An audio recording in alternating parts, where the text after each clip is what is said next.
The valley moved by habit, not by urgency. Days followed nights without hurry, and most animals believed there would always be another morning to finish what was left undone.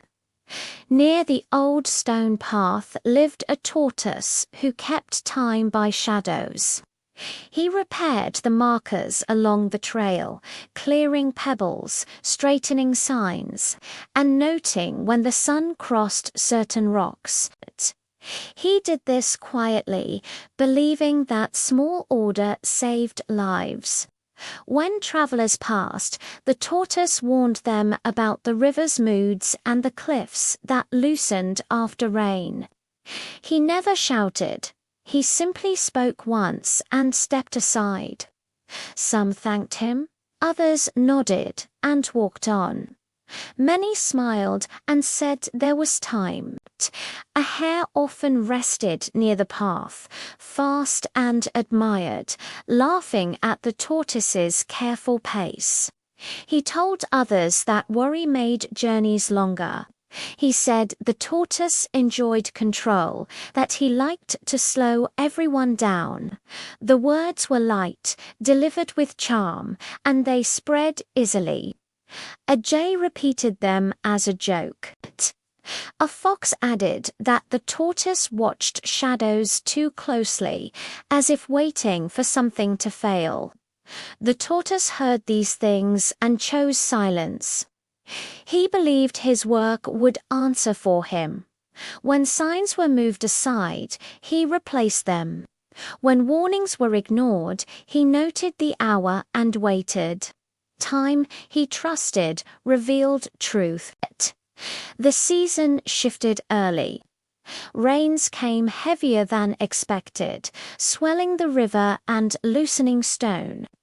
The tortoise noticed shadows falling shorter at the cliffs and told a group of deer to cross before dusk. They laughed and followed the hare, who promised a quicker route. The tortoise did not argue. He marked the hour and stayed by the path.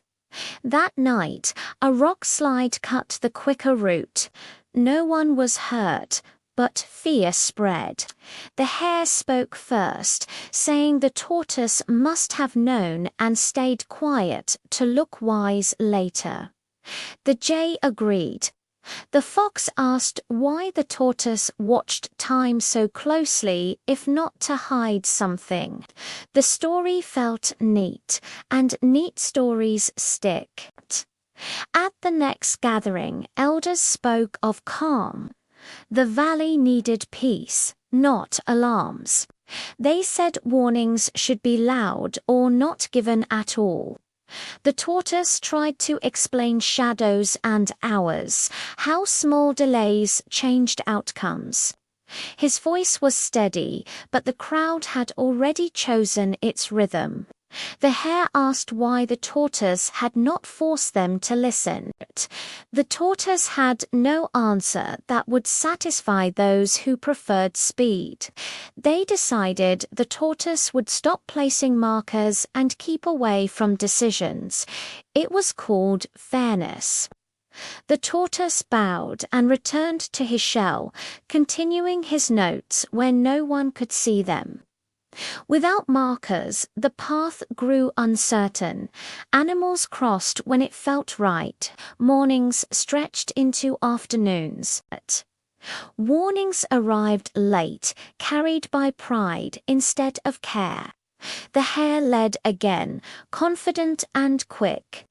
Many followed, relieved not to think. Then came the day the river turned. Clouds gathered without pause, and water rose fast.